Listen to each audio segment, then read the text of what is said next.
Guys, today I want to talk about the article that Rowan Atkinson, or Mr. Bean as you know him in Canada maybe better.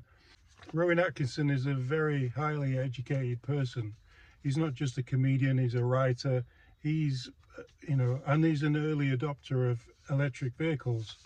I also want to go through just briefly at the end why people are debunking what he's saying in this article. And it's quite a long article. Stick with me, it's possibly the most interesting thing I've ever read this year or on any of the climate stuff. So if you're thinking about the climate and what's going on, you need to listen to this. He starts off by saying, I love electric vehicles and was an early adopter, but increasingly I feel duped. Sadly, keeping your old petrol car may be better than buying an EV. That's the whole crux of this whole article, is keeping your old car is a better idea than moving over and buying EVs. I drive a 2009 CRV. It's got over 300,000 kilometers on it. He's still going strong. It's a great car. Why would I get rid of this and trade it in when it's running fine? There are sound environmental reasons not to jump just yet. Electric motoring is, in theory, a subject about which I should know something.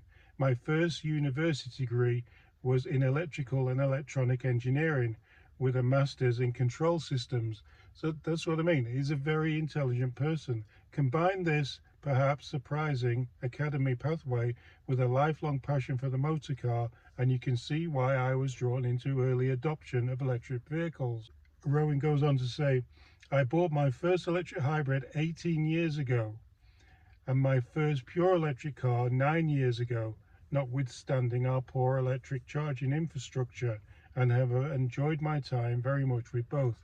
Now remember, he lives in England, so we're looking about the infrastructure from England, which is absolutely terrible. And if he bought his first car 18 years ago, we're probably looking at one of the first Mark 1 or first renditions of the Prius. Electric vehicles may be a bit soulless, but they're wonderful mechanisms, fast, quiet, and until recently very cheap to run. Yeah, the price of electric in the UK has skyrocketed, and we're also looking at the same issues coming to Canada. But increasingly I feel a little duped. When you start to drill into the facts, electric motoring doesn't seem to be quite the environmental panacea it's claimed to be. As you may know, the UK government has proposed a ban on the sale of new petrol and diesel cars from 2030. Now in Canada, I think it's 2035 that ICE vehicles, ICE if you're wondering, is internal combustion engine, such as diesels and petrol engines and diesel trains. But in England it's coming through a little bit earlier, although Germany's arguing against that. The problem with the initiative is that it seems to be largely based on conclusions drawn from one part of the car's operating life. That's the part which comes from the exhaust pipe emissions, not through construction or anything else, just what comes out of the pipe. Electric cars, of course, have zero exhaust emissions, which is a welcome development, particularly in respect of the air quality in city centres. But if you zoom out a bit and look at the bigger picture, that includes a car's manufacturer, the situation is very different. Yeah, I agree. Like, you have to think a lot of these, what is it, the MG, it's made in China, and China doesn't have the best track record for emissions now, does it?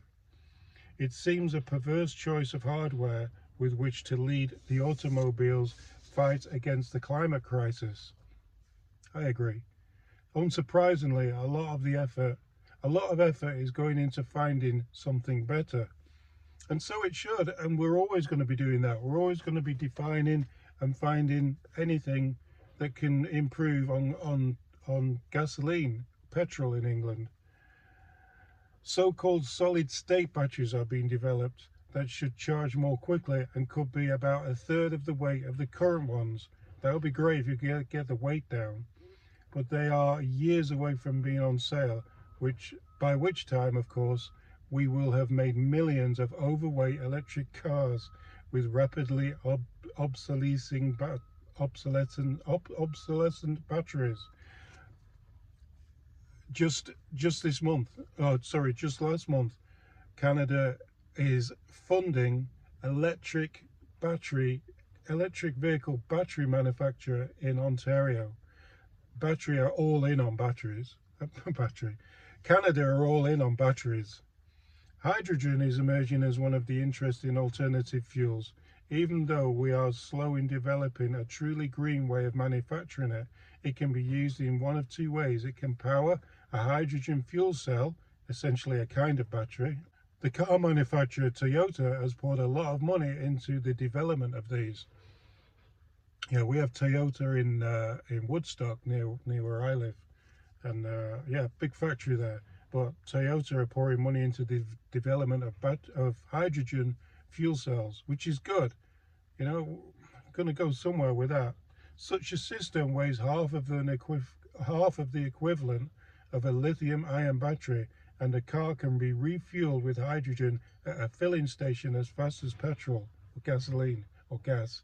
That would be awesome. If the lithium-ion battery is an imperfect device for electric cars, concerns have been raised over their use in heavy trucks for long-distance haulage because of weight.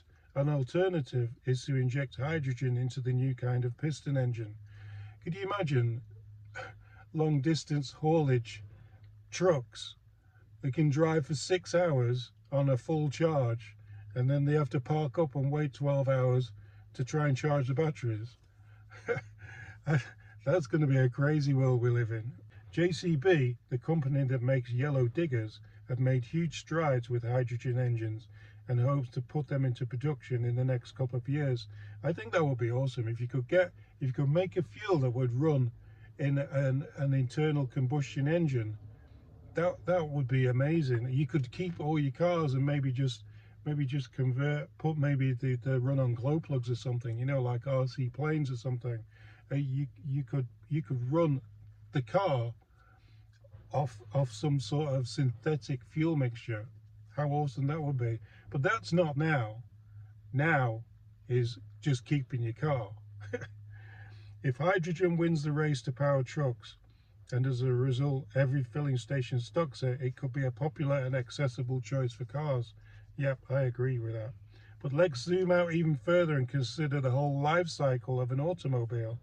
The biggest problem we need to address in society's relationship with the car is the fast fashion sales culture that has been commercial template of the car industry for decades. Yeah, I wrote here, it's trendy to own an EV. Well, it is. It's trendy. If you want to show people your new EV because it's the thing of the 20s, you know, whereas an older guy like me in my 60s, I look around and I see like a 1960s Oldsmobile or something, and I think that's trendy. So everyone's trend level is at a different level. Currently, on average, we keep our new cars, for only 3 years before selling them on, driven mainly by the ubiquitous 3-year leasing model. And that's the same in Canada. It seems an outrageously profligate, some words in there that I can't do, use of the world's natural resources when you consider what great condition a 3-year-old car is in. Yeah, a 3-year-old car. I'd love to own a 3-year-old car. I just can't afford it. When I was a child, any car that was 5 years old was a bucket of rust and halfway through the gate of the scrapyard. Not any longer. You can now make a car for £15,000, which is $25,000. With tender loving care, it will last for 30 years. It's sobering to think that if the first owners of the new cars just kept them for 5 years on average instead of the current 3, then car production and the CO2 emissions associated with it would be vastly reduced. Yeah, for creating new cars that you didn't need to create if you just kept your old car.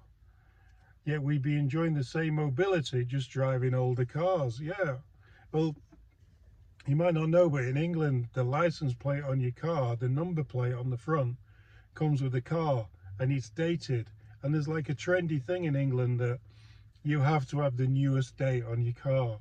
You know, anyone in England will back me up on that. In Canada, where I live, the plate belongs to the person. So at the moment in Ontario, we're on like a C number, and it doesn't. Although the C at the start of the plate does show that it's a recent plate, it doesn't show the age of the vehicle. So you could drive around in like a 5-year-old model. People wouldn't really know in Canada, but in England, they would know it's not the newest car.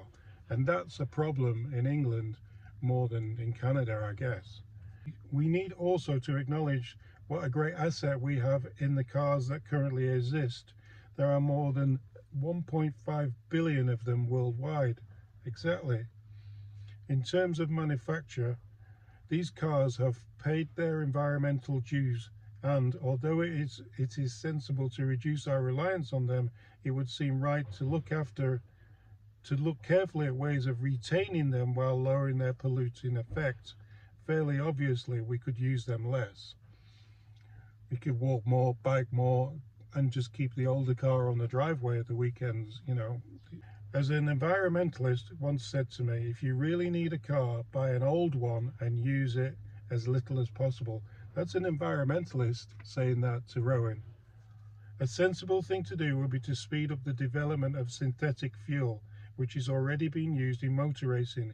It's a product based on two simple notions. One, the environmental problem with a petrol engine is the petrol, not the engine. And two, there's nothing in a barrel of oil that can't be replaced by other means, by synthetic. Like we have synthetic oil for cars. Don't know how fully synthetic that is, but is it synthetic? Just leave me a comment. Is it made by man, or is it made by dinosaurs? Formula One is going to use synthetic fuel from 2026.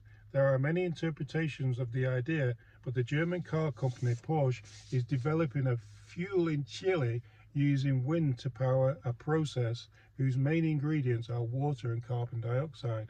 So that could be interesting. That's something further down the line, but not for now. Like I said, for now, you're keeping your old car to be environmentally friendly. We actually did a vote on this on my community tab, and only 1% of people said they would move to an EV. Over 70% was saying that, yeah, I'm going to keep my old car. With more development, it should be usable in all petrol engines, rendering their use virtually CO2 neutral. So imagine that. Imagine everybody's got rid of the cars, and then they're all driving around in super heavy battery powered cars that are sucking out the electricity from the grid that we can't keep supplying. Because I did a video the other day, the government want to control your thermostat to turn it down in the summer to save electricity. But what happens if everyone gets cars and they start plugging them in as well? We're going to be absolutely, well, you know the word. Increasingly, I'm feeling that our honeymoon with electric cars is coming to an end, and that's not a bad thing. We're realizing that a wide range of options need to be explored if we're going to properly address the very serious environmental problems that our use of the motor car has created. I don't think it's just the motor car. I also think the environmental issue, it's a worldwide issue.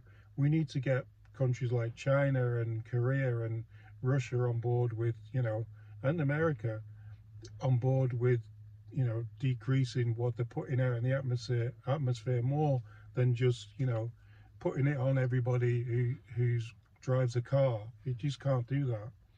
We should keep developing hydrogen as well as synthetic fuels to save the scrapping of older cars, which still have so much to give, while simultaneously promoting a quite different business model for the car industry, in which we keep our new vehicles for longer, acknowledging their amazing but overlooked longevity, thus saving money to pay your bank interest on your mortgage.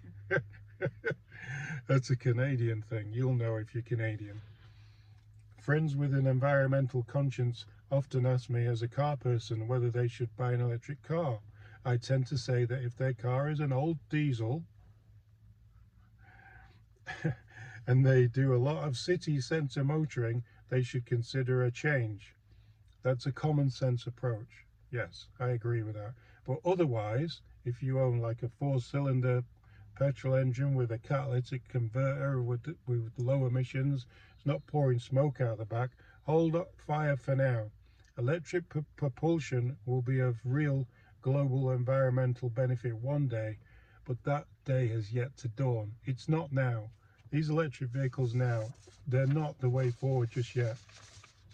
I'm not just finishing there. They've decided, another article by a guy called Simon Evans has just debunked everything that I've just said, or he thinks he has. The thing about Simon Evans is, this is what he said. Last week we ran a piece by Rowan Atkinson. This is from The Guardian, who printed what I've just read to you, casting doubt on the environmental benefits of electric vehicles. Here's Simon Evans of Carbon Brief offers his response. Carbon Brief. Who is Carbon Brief? Carbon Brief is a UK-based website covering the latest developments in climate science, climate policy and energy policy. We specialise in clear data-driven articles and graphics to help improve the understanding of climate change, both in terms of the science and the policy response. Carbon Brief is funded by the European Climate Foundation and has their office located in London, England. The website was established in a response to Climategate controversy. All buzzwords to scare people. That's why I wrote that. All the buzzwords to scare you into thinking that climate is a big issue at the moment. Hope you enjoyed that. Give us a like, drop us a comment. This is going to be the big story of June and going on this month. I don't think we've heard the end of this. Just be careful of the debunking stuff that you listen to, because if most of it is pushed forward by the European Climate Foundation and the WEF, then you know they have an agenda. So just be aware of that. Yeah, use your own common sense and make decisions that suit you, not the Climate Foundation and car manufacturers. Till next time, guys.